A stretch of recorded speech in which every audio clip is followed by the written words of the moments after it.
A day to remember for the rest of your lives. There's a great promise for all of you. The Pro Football Hall of Fame and Extreme Networks present the Heart of a Hall of Famer program. With nearly 100 Hall of Famers participating, we have reached 48 states around this country, sharing the message that football is more than a game and can teach Americans how to huddle up during a time when we need to be united. It's time for America to take a real deep dive. Not at no one else, but at yourself individually. If you want to change America, don't brush your teeth with your head down. Look at who you are and be the example. Be the example. An opportunity to meet and learn from one of the greatest football players of all time. But more than that, the chance to see that their Hall of Fame life wasn't given to them. Single-parent homes, drug-infested neighborhoods, and poverty. I grew up in a neighborhood that was considered one of the worst in America, and the household I grew up in was one of the worst in that neighborhood. By the time I was 20 years old, I knew at least 30 friends or family members who had lost their lives. Football became like a second parent to me. It taught me the things that my father wasn't there to teach me, and that my mother, as a struggling, single-parent woman, just didn't know to teach me. But they learn how to live a life of character before pursuing their football careers.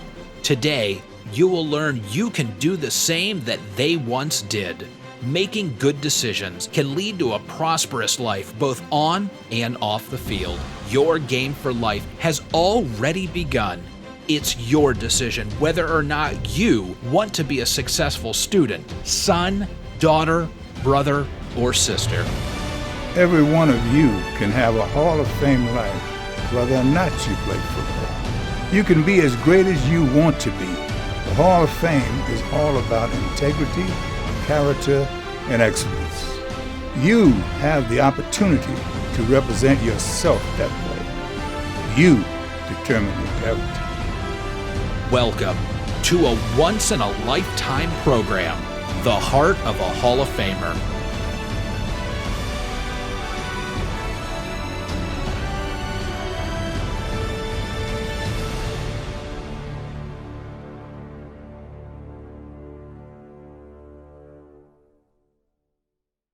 All right, and with that, I'd like to welcome everybody to another edition of the Pro Football Hall of Fame's Heart of a Hall of Famer series powered by Extreme Networks.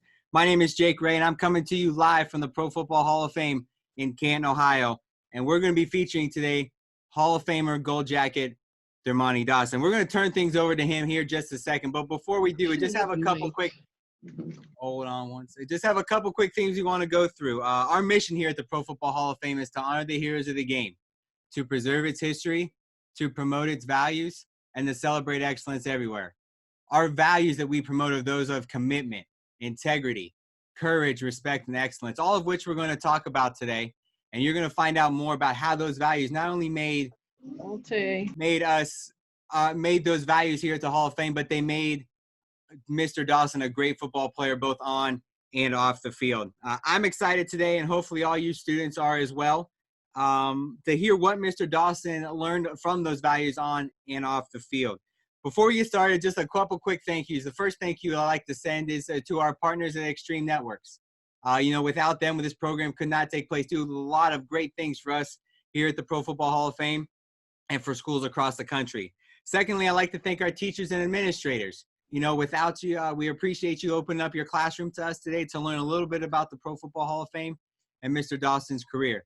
Lastly, I'd like to thank our students that are participating. Without you guys, this program doesn't happen. So I'm I'm excited. I can't wait to see what questions you have for Mr. Dawson. So without further ado, let's turn things over to our Gold Jacket Hall of Famer, Mr. Dermontti Dawson. Thanks, Jake.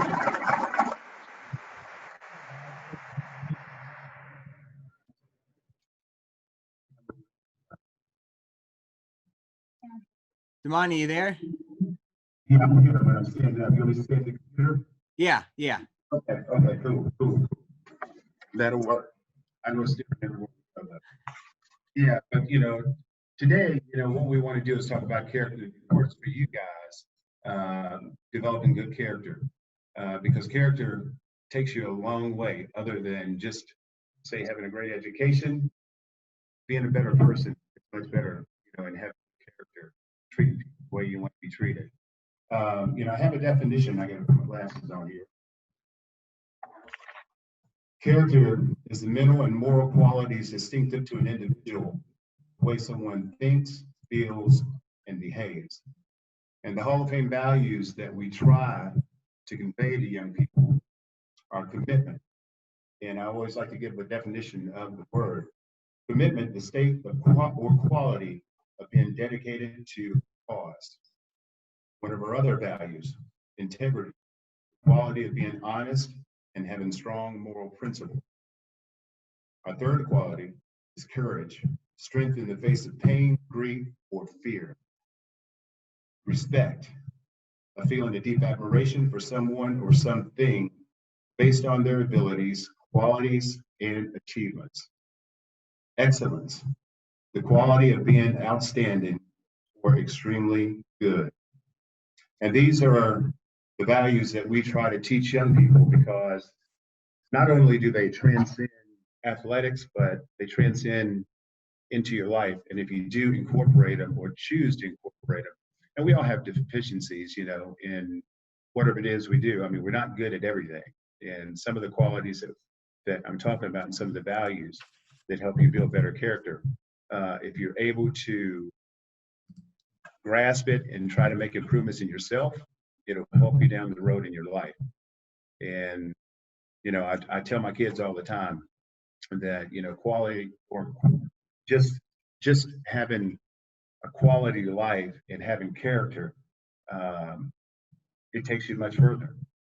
Because, I mean, if you have if you have two separate people, one doesn't exhibit, certain qualities, and has no integrity, I'm going to take the person who is behaving better, has better quality, has better integrity, as opposed to the one who's going to be a knucklehead, who's going to cause me trouble down the road. So I'm here to kind of emphasize to you guys that you guys need to start building character, because it's going to take you much further in the workplace.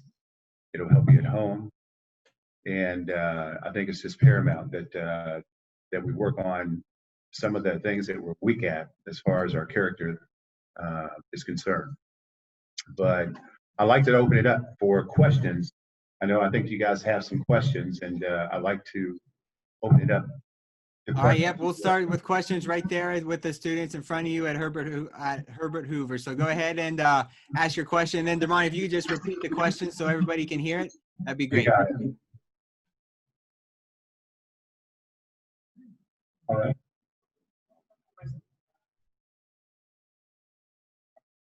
Well, the sacrifices of me, playing football, when you have a family, you're always on the road, and plus the practice time, you're in the stadium early in the morning, and sometimes we don't get out until 7 o'clock or so. But if you have a family, it's tough because you miss a lot of birthdays. There's no vacation time when the football season goes around. So you miss a lot of birthdays, even Christmas at times, Thanksgiving. Those are some of the sacrifices you make. Also, you make sacrifices with your body, because it's a violent game, and it's a very violent game. You got 300+ pound guys running into one another, and so your body gets a little beat up after a while. And those are some of the sacrifices that you make trying to get to this point. All right, we're going to go to our next question. It is from Chambersburg, Pennsylvania. I'm going to go ahead and unmute your microphone, and go ahead, and when you're ready, let's unmute your microphone. Oh, there it is. All right, go ahead and ask your question. What was the hardest obstacle in your life you had to overcome, and how did you get through it? Well, my hardest obstacle in life was probably my dad being, struggling with alcoholism. He struggled with alcoholism from elementary all the way till I got to college, and then he got himself clean my junior year, and then he was able to see me finish out my 2 years in college, and also the pros. And it was tough on my mom because she had 4 boys. She was a nurse, so she's working third shift, she's working second shift. So, you know, we didn't have daycare, we didn't have somebody to watch us. I was the oldest. And so trying to help my mom take care of my brothers, that was probably one of the tougher burdens that I had to deal with growing up.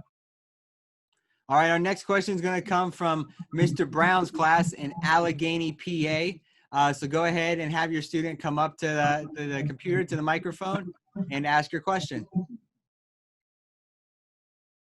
Mr. Brown, you there? Yes, we're here. All right, whenever your student's ready, go ahead and ask your question.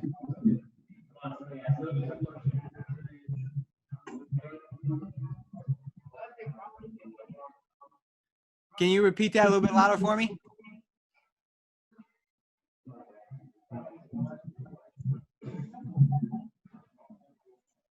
Mr. Brown, we're having a little trouble hearing you there.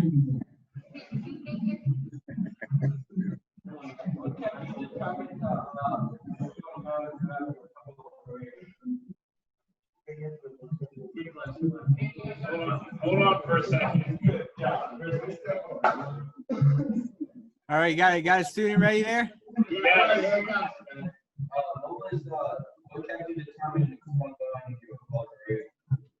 Can you repeat that again for me?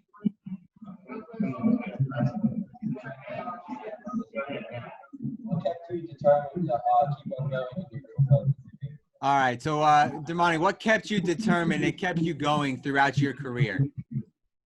In the pros or college or just Let's go. Let's do both. Let's do both.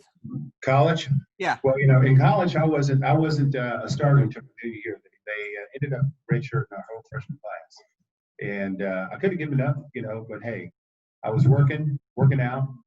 You know, I knew I was a pretty good player, but I kept at it. And so when my time came, when I started my junior year, you know, I played pretty well my junior year.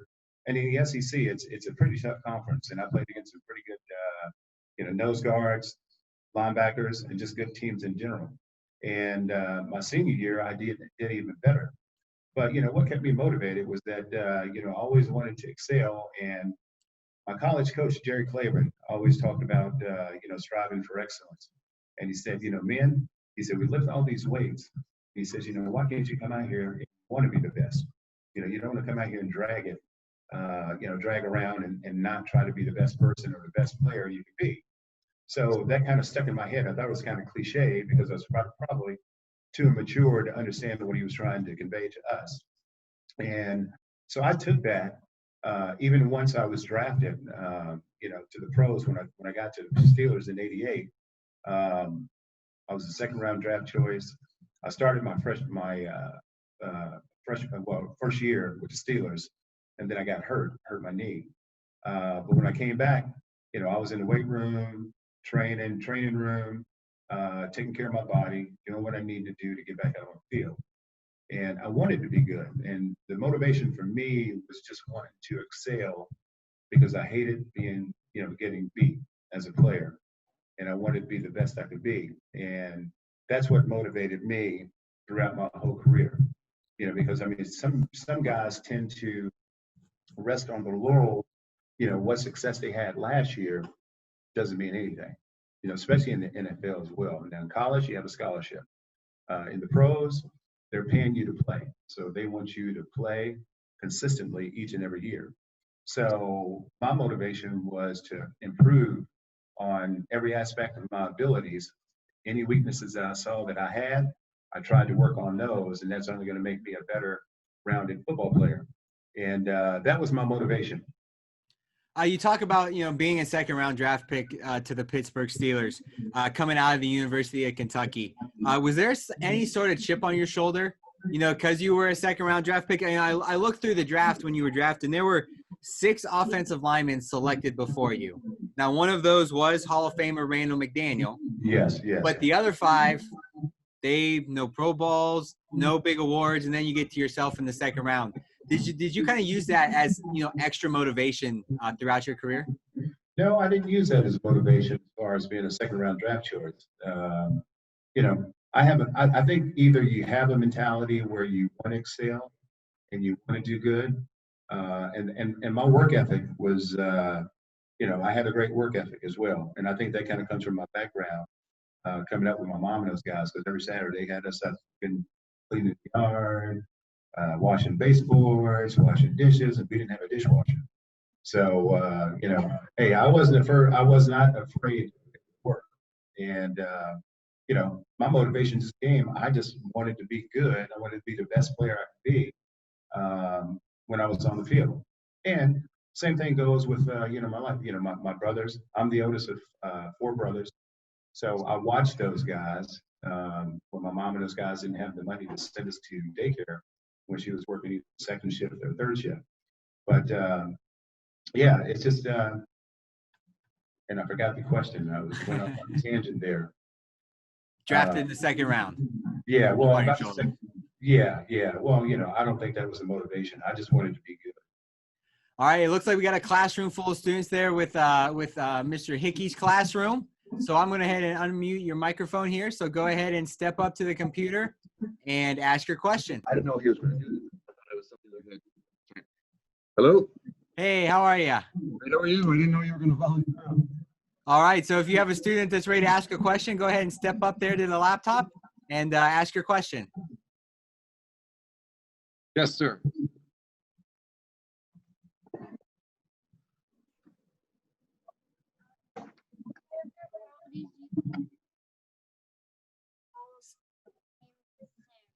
Can you say that one more time, bud? Character qualities. All right, Dermontti, what character qualities do you think it takes to be a Hall of Famer? I think commitment is one of the keys, because without being committed to whatever it is you pursue, whether it be your education, sports, unless you're committed to it, you're not going to give 100% of yourself. And I think commitment is probably the key in my case, because when I committed to it, I am in 100%. So I'm going to do whatever I have to do in order to help myself, strive and be successful. But commitment for me. All right, we're going to go back to the same school now, different classroom. Do we have some students there from Ms. Loria's class in Churchville that are ready to ask a question? Go ahead and step up to the microphone and ask your question.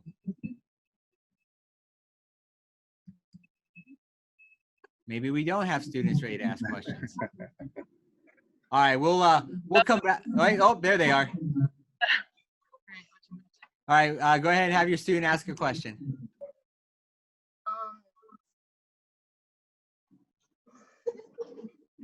Been on any other team? Any other team where you were? Have I played on any other team? Yeah, that was that was the question. I spent my whole 13 years in Pittsburgh. I could have went Plan B somewhere else, but I had plenty of success in Pittsburgh, so I decided to stay there. Grass is always greener. Yeah, so no, you playing for Pittsburgh. You see a lot of Hall of Famers. Some of them they play for a bunch of different organizations, and some like Jackie Slater, yourself, play for one organization their entire career. To play for a franchise that as historic as the Pittsburgh Steelers, what did it mean for you to play and represent that team and then the city of Pittsburgh? Well, it's a blue collar town, and they love their Steelers, and plus the organization with the Steelers, they have a history of just stability. And when I was first drafted there in '88, Chuck Noll was our head coach, and he's a Hall of Fame coach, and God rest his soul. But just and the Rooney family, I got a chance to meet Arthur J. Rooney, was the matriarch of the Steeler organization, and they just had stability. And they were a historic franchise, won four Super Bowls, and I was just very fortunate and very happy to be a part of that organization. And to this day, they still have great leadership with the ownership group, and it's just a great organization to play for. And it's more of a family feel as well, because you have a lot of teams that don't have that. They don't consider some of their guys who play say 15 years, next thing you know, they're not coming back to the team for any alumni events, and they just completely forget about it. But the Steelers are not that way. It's almost more of a family feel, playing for the Steelers. And, to this day, I'm still going back and forth to Pittsburgh for multiple events throughout the course of the year. All right, so you talk about 13 season with the Pittsburgh Steelers. Ultimately, it led to you having that gold jacket on. For those of you that don't know, when you're enshrined into the Pro Football Hall of Fame, you get 3 iconic pieces. You get the bronze bust that's on display right here in Canton, Ohio. That's going to last 40,000 years. You get that Haggard gold jacket that you see Mr. Dawson wearing there. Then you also get a K Jewelers Ring of Excellence. So I have Nathan Martin, who is the coordinator here in our youth education department. He is standing in front of something that's going to last 40,000 years and make sure your second home is right here in Canton, Ohio. So Nathan, you there? Yeah, Jake, can you hear me? Yep, we can. Yeah. Awesome. Well, I wanted to welcome everybody here to the Pro Football Hall of Fame Gallery in Canton, Ohio. I'm right next to Mr. Dermontti Dawson's bronze bust, but we want to kind of put it in perspective how special it is to have one of these bronze busts. So over the course of the history of the game of football, there have been over 300 million people that have played the game of football at all levels. Pop Warner, high school, doesn't matter. Of those 300 million, only 5 million were lucky enough to play the game in college. And if we keep going even farther, of those 5 million, only about 30,000 have played, coached, or administered the game of football at the professional level. And take it one step further, of those 30,000, only 326 are lucky enough to have a bronze bust like Mr. Dermontti Dawson. Dermontti Dawson was a second-round pick by the Pittsburgh Steelers in 1988. He had a knee injury that interrupted his rookie season, but despite the injury, he managed to start 5 of 8 games that year at guard. He remained an anchor of the Steelers' front line for the remainder of his 13 seasons in the NFL. Named co-AFC Offensive Lineman of the Year by the NFL Players Association in 1993, Dawson also earned the first of his 6 consecutive All-NFL honors. In 1995, he anchored the powerful Steelers' offensive line that helped pave the way to Pittsburgh's first Super Bowl berth since the 1979 season. During Dawson's 13-year career, Pittsburgh led the NFL in rushing twice as Steelers ball carriers amassed 2,100 yards in 1994 and 2,400 yards in 1997. In all, Dawson played in 184 regular season games, and his 170 consecutive games played ranked second in Steelers history. Named a center on the NFL's all-decade team of the 1990s, Dawson started in 3 AFC championship games and was Pittsburgh's starting center in the Super Bowl 30 loss to the Dallas Cowboys. As you can tell, Dermontti Dawson had a career well-deserving of a bust here in Canton. Jake, back to you. Thanks, Nathan. Definitely appreciate you reading through that there for us. So as I know, you're a Hall of Famer. You get to do a lot of really cool things. Is there a moment that stands out, or maybe an event you got to go to that, since you've had the gold jacket or been a Hall of Famer that you've got to be a part of?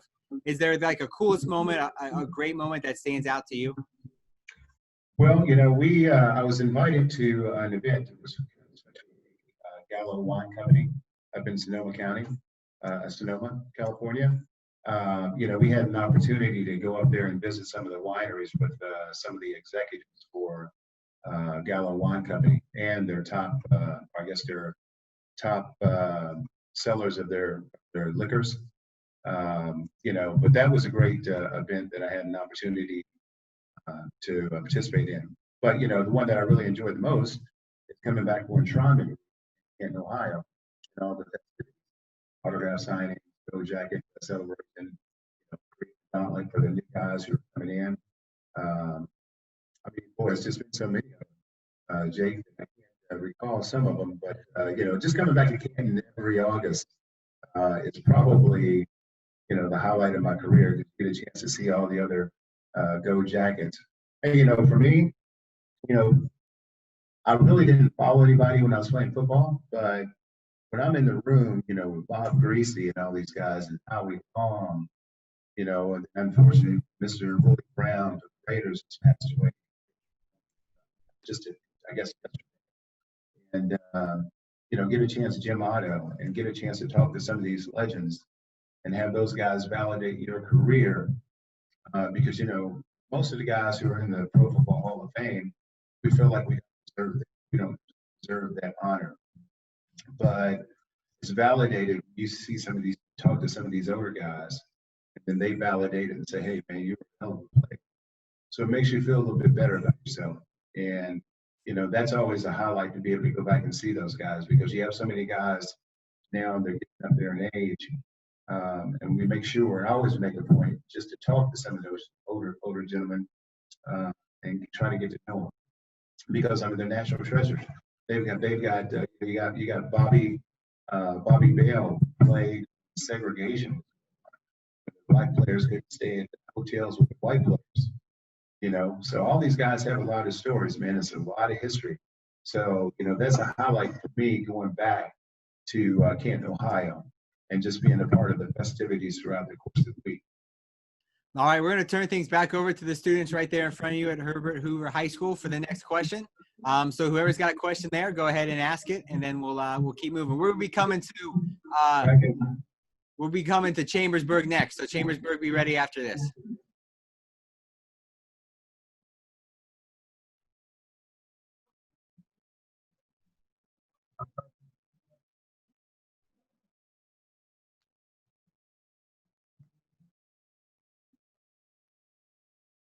Oh yeah, all the values that you know you learn playing football, you know, it transcends the sports and athletics. You know, dedication, hard work. Um, you know, all those. If you can, you learn so many daggone life lessons when you play athletics. You know, and you start to incorporate those into your everyday life, work, home. You know, trying to be the best person you can be the best brother, be the best son, uncle, aunt, you know, and you incorporate some of those values that we learn in football. You can incorporate those into your work life and your home life, and it does really help. All right, we're going to send it now over to Chambersburg, PA for our next question. And then after we get this question from Chambersburg, we'll come back to Churchville to Mr. Hickey's class. So go ahead, the student I got there from Chambersburg, PA, go ahead and ask your question. All right, so my question is, so it says football is many times referred to as the ultimate team sport. So I wanted to know, how do you think teamwork teaches you about life? Well, because I mean, if you work with somebody, I mean, you're going to have a group of people. So yeah, you're going to have different personalities, but you have to learn how to adjust and be able to deal with different personalities, and it teaches you work ethic as well. So, you know, when I learned teamwork, you know, with the team, so I can incorporate that into anything that I do, and being able to deal with different personalities, you know, and you know, try to help motivate people in my work, you know, whoever works with me. So yeah, you know, some of the values and stuff, like I said, I mean, when you are in athletics, you really can transcend some of those values, transcend just athletics. You can incorporate them into everyday life, you know, and it really helps enhance your life. All right, like we said, we're going to go now to Mr. Hickey's class there in New York. So go ahead and have a student come up to the microphone and ask your question. And after this question, we'll send it over to Allegheny, PA for Mr. Brown's class. So go ahead there and ask your question. What character qualities do you believe in? All right, say that. Can you say that again for me, bud? What character?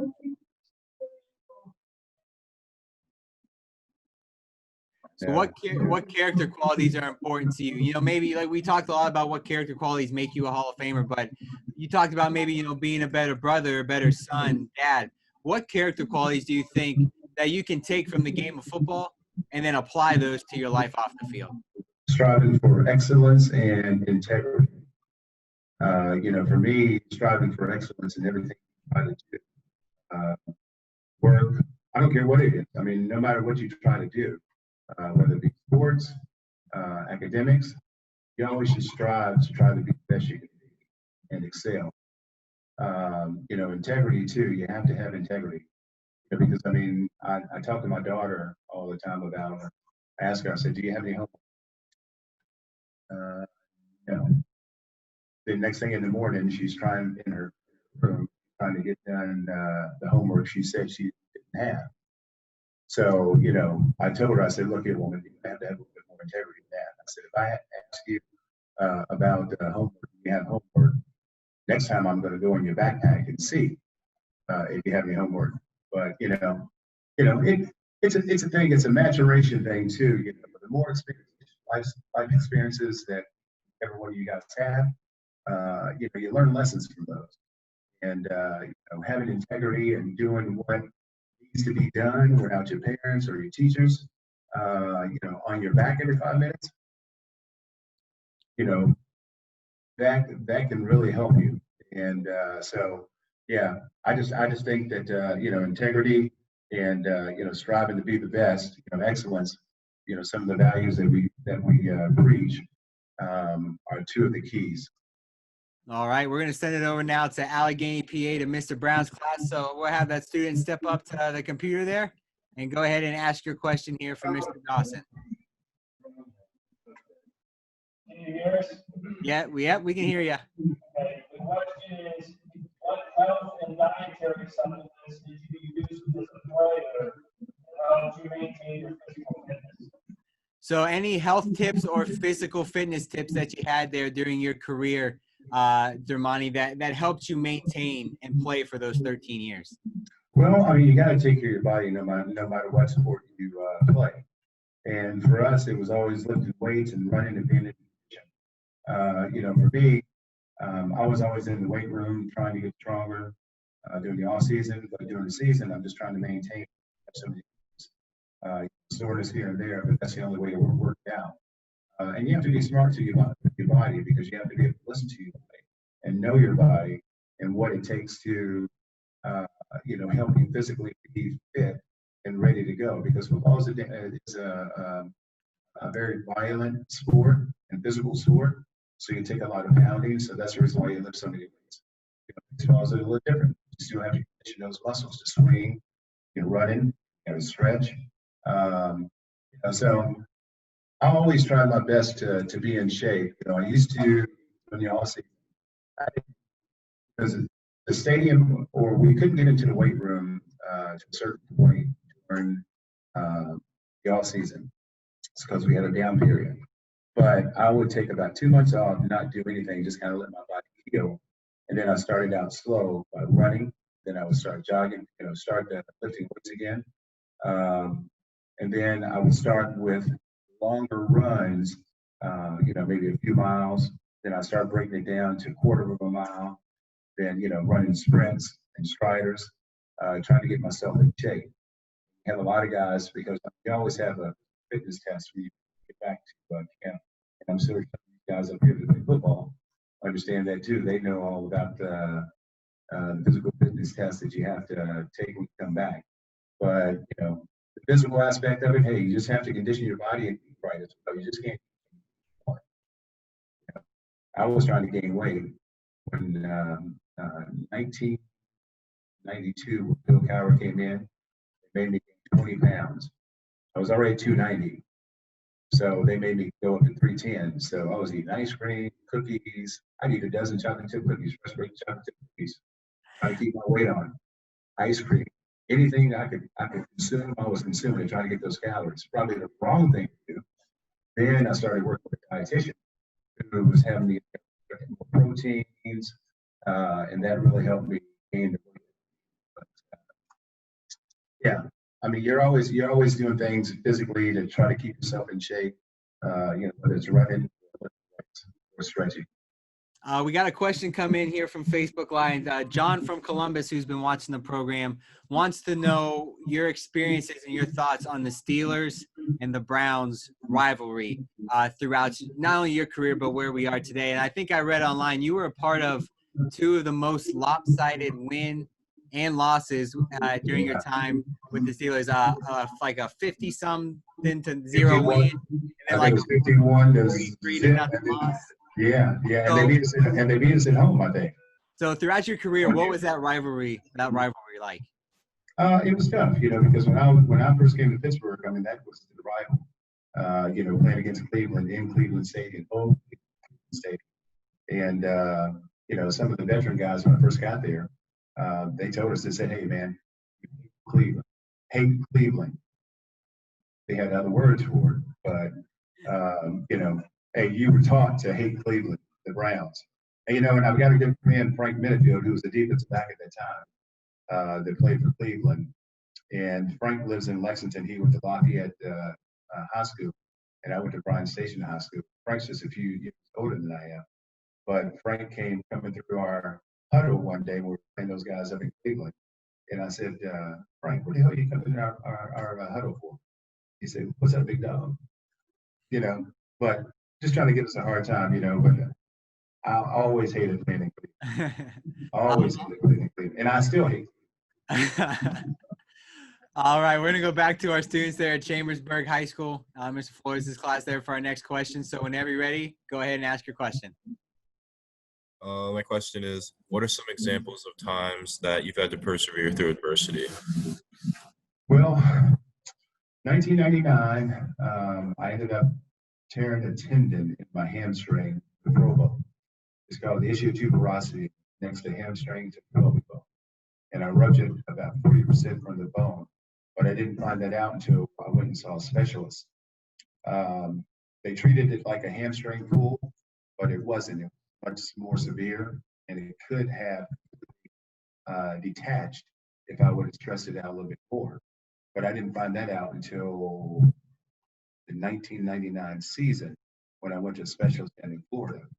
But that was the one thing that I had to try to overcome, was trying to figure out what was going on with my hamstring. Because I couldn't walk, I couldn't run, I couldn't do anything. It would feel better after a while because I found out that it was a tendon that would regenerate itself, but you just don't have that luxury in the NFL. So they helped me out of training camp, and all I did was run a heel. And so I had after a training camp, one of my old line coaches said, look at that trail going on. I was doing that every morning. And, that was one of the biggest things I had to overcome. Eventually, it got to the point because I was getting older. It happened again midway through the 2000 season. And then I was back home at a physical therapy clinic trying to get it together. And it was just so painful that we had minicamp coming up. So I had to make a decision to retire. So that was one of the adversity, or some of the adversity I had to deal with, trying to deal with that tendon tear. So I ended up retiring. All right, we're going to go now to your students that are right in front of you at Herbert Hoover High School for our next question. So go ahead and pick a student out of the class there for our next question. Oh, well, we got one up here up front. Oh, okay. You choose who you want.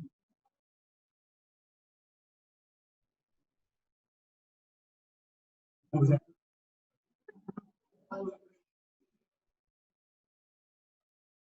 The mental challenge?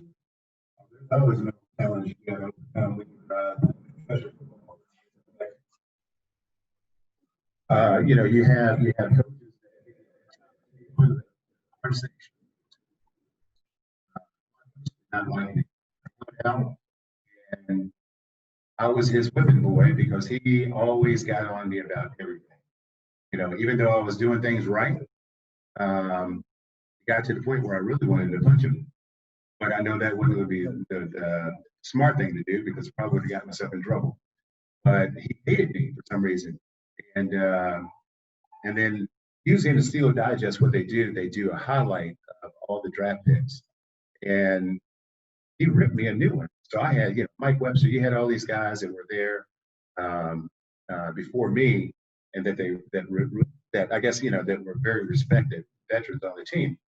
So when he ripped me in the Steelers Digest about all the draft choices, I was like, man, some of the guys said, I can't believe he said that about you. So that was one of the things that I had to overcome. But, luckily we went 5-11 in 1988. and he got fired. So I was a very happy man. Very happy. All right, we're going to send things back now to New York to Mr. Hickey's class. So go ahead and have a student walk up there at front and ask your question here for Mr. Dawson. Looks like we got one student walking up now. What advice? Can you repeat that one more time for me? What advice? So what advice would you give? Let's pick about being a leader. What advice would you give students maybe in middle school or high school today that would some tips, some tricks to make them a great leader in their classrooms? Well, I think the key for anybody being a leader, you have to do integrity. Do what you say you're going to do. Be consistent. Don't let anybody sway you from whatever your thoughts are. If you want to excel, and I think you have to lead by example. Because right now with high school and stuff, you guys have a lot of peer pressure. We have some of your friends who try to be influences on you, negative or positive, but you really have to stay true to who you are and what you believe, your values. Everybody comes from different situations, different backgrounds, but you have to have some integrity. I'm telling you, people who have integrity and do not waver, they do what they say they're going to do. You'd be amazed. Somebody who may be even older than you or younger than you, those guys are always attracted to people who do what they say they're going to do and operate with a sense of integrity, behavior, everything. So I just think if you maintain that integrity and not easily influence, being a leader and not a follower. We follow every once in a while, but when it comes to people trying to get you to do bad things, you try not to get caught up in that. But I think operating with integrity, having integrity, is a big part of being a leader. So I know basically we have a lot of high school athletes who are part of this program today are watching on Facebook. And the first thing, being a former athlete, when I think of a leader, I think of a coach. And you got to play for two of the greatest coaches ever in Chuck Noll and Bill Cowher. What was that transition like coming from Chuck Noll to Bill Cowher? And do you have, a trait that each of them showed that you've tried to include in your life? Well, Chuck Noll was he was an old school. He was toward the end of his retirement when I first came to Pittsburgh in '88. But he was, we knew he was going to be a Hall of Fame football coach. And, Chuck Noll really didn't say a whole lot to us. He always let his assistant coaches, get on us, missed blocks or assignments and everything else. But what we didn't do when our practices were going wrong, Chuck Noll would speak up, and man, it's like everybody would listen. Because he spoke, got extremely loud, and he'd make us do it over again each and every time until we got it right. And then Bill Cowher comes in 1992. Bill Cowher's a little bit younger. I think we had some players that were probably the same age as Bill Cowher first came in there. He was more enthusiastic as opposed to Chuck Noll, more laid back. So Bill Cowher, he's running sprints with us. We have one-on-one, drills against offensive line, against defensive line, running backs against linebackers. He's right in the gauntlet with us. And we're clashing heads. And, he's running sprints with us after practice. We have to run gassers after practice. He's up there running with us. So it was two different contrasts between coaches. Chuck was more laid back with assistants do the job. But he spoke volume. Bill Cowher, he was just more into it because he was younger. He was running with us. Just if we had one-on-one drills, man, he was right there, cheering us on. That was the difference between the two coaches. But I loved them both. And Bill Cowher soon will be in the Hall of Fame as well. We talk about coaches and coaches today, and one of the best, if not one of the top three in all of football history, Patriots head coach Bill Belichick. I was reading some stories online, and he talked a little bit about playing against you. He said you were one of the best players we have ever played against at the position, at the center position. Coming from a guy like Bill Belichick, what does that mean to you? Oh man, it's humbling, because I mean, Belichick does not give well,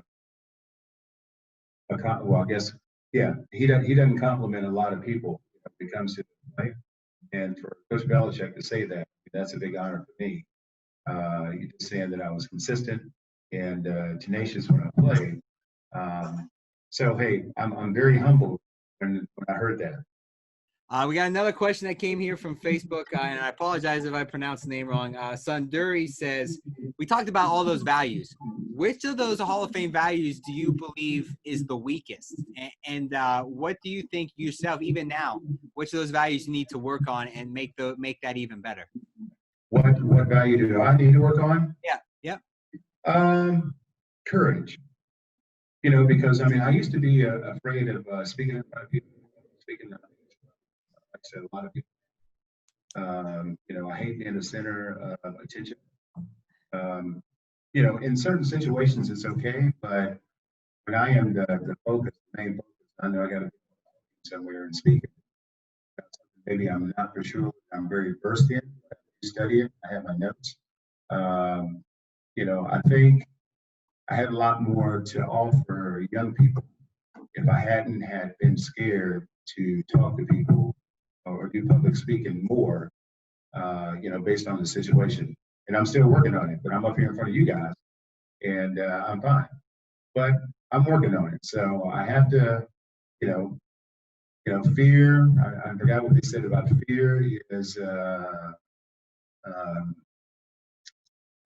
can't remember what they said fear is. False evidence appearing real. And it's not as bad. Some of you guys won't remember what I said last week. So if I make a mistake because I'm a perfectionist, it's not going to matter. So courage is, I think, one of the things that I struggle with facing my fears at times. All right, we're going to send things back now over to Allegheny, PA, to Mr. Brown's class. So, Mr. Brown, go ahead. Have a student walk up to the microphone to your computer there and ask a question here for Mr. Dawson. Okay, can you hear us? Yep.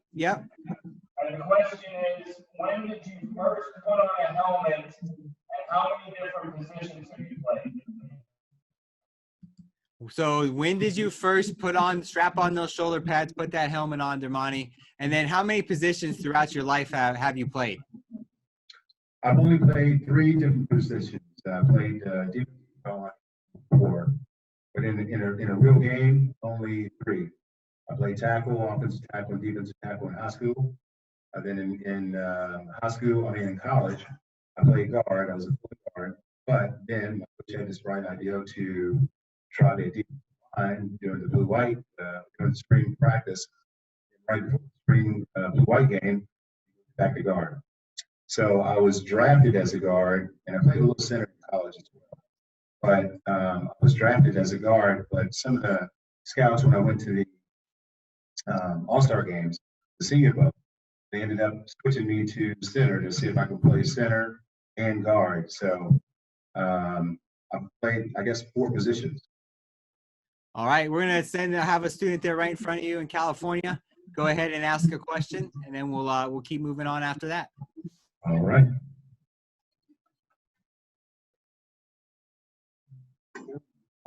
Do I think practice makes perfect or permanent? Did you say permanent? Practice does help you become. You got to practice. That's a must. But whether or not you still are perfect, I'm not for sure. But you still got to go through the motions and practice in order to get better. And there's different aspects when you talk about practice and yourself better as well. So, but practice does make perfect, I think. Whether you are perfect when you're doing things, I don't think we ever really fully reach our full potential, no matter what it is. All right, we're going to send it now to Chambersburg, PA for our next question. So I got a student there ready. So go ahead and ask your question here for Mr. Dawson. Who was the most inspirational person in your career? The most inspirational person in my career was Mike Wester. Mike Wester was in his 15th year in my rookie year. And Mike would be at the weight room early in the morning, and I consider myself the first one. Mike was always there lifting. And so every drill, actually, let me back up. Mike, in our classroom, when the coaches put all the different plays and write everything down and talk about the offense, what changes we're going to make that week, Mike was always writing everything down in his notebook. And so I kept asking Mike, I said, man, why are you writing down every, things that he already knew? Because he's been in the system for 15 years. He knew everything about it. He had been to multiple Pro Bowls, won multiple Super Bowls, but he said, I want to make sure that I have it ingrained in my head when I get out there. I don't have to think at all. And then in practice, Mike always led by example. Mike was always the first one, in drills, and this is his 15th year. First one, volunteering and being right in line. So when Mike ended up going to Kansas City in '89, my second year, Chuck Noll brought me into his office and said, hey, I want you to switch to center. So first thing that I thought of was just like Mike did. I want to be like Mike. So, hey, when I get in practice, I'm going to be the first one in line. I don't care if it's a defensive period or an offensive period. I was always trying to emulate Mike, and I wrote down everything. And I took my playbook home with me. Sometimes we couldn't take our playbook, so we had to write them in notebooks. I could take it home and look at it before practice the next day. So, and I attribute a lot of my success to Mike Wester. I be prepared as a pro. When you got somebody with that much success, how can you not emulate? So, I give a lot of my success just kind of watching Mike and trying to emulate him to be prepared as a pro. So I give a lot of, props to Mike for helping me, and that's who I look up to. All right, we're going to send it back now to New York to Mr. Hickey's class. So when go ahead and have a student walk up to the microphone, and we'll ask our next question here to Mr. Dawson. You think Can you try that one more time for me?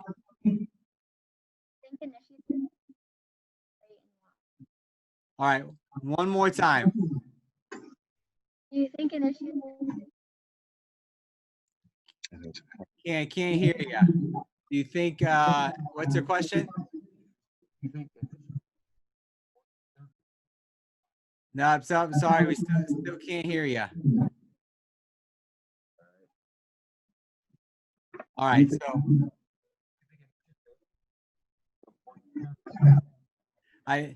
you're drowning out. I can hear you for a second, but then you disappear. Do you think initiative? It's still doing the same. No, I'm sorry, I can't hear you. So we can see. We got here just a couple more minutes. I think what it'll do here is to wrap up, and it's the way I like to wrap up every program. We've talked about a lot of great things throughout the program, our character values, our mission statement, ways to be a great leader and a teammate. If you could leave everybody watching today, both all of the students who took part today, as well as everybody who watched on Facebook Live, what is one piece of advice you want to leave everybody who participated today with? Always work on your weakness. We all have deficiencies in everything we do, and the only way to make yourself a better person was athletically, as a brother, as a sister, as an uncle. Hey, try to work on your weakness. We all have weaknesses, whether it be attitude. Sometimes we get upset. Sometimes we're not as versed in things that we should be. But I always try to tell kids to work on your weaknesses, because overall it's going to make you a stronger person. All right, I can't think of a better way to wrap it up. Our latest installment of the Pro Football Hall of Fame's Heart of a Hall of Famer series. Mr. Dawson, thank you so much for participating in this event today. For myself, our youth and education department, all the way up to our president, David Baker, we definitely appreciate all that you've done for us at the Hall of Fame and all that you've done for the game of football. So, everybody, let's give one last round of applause here to Mr. All right, everybody who participated today, thank you for doing so. Everybody who tuned in on Facebook, thank you as well. We hope to see you one day here in Canton, Ohio. So again, thank you, everybody. Thank you again, Dermontti, and we'll see everybody later. All right, take care.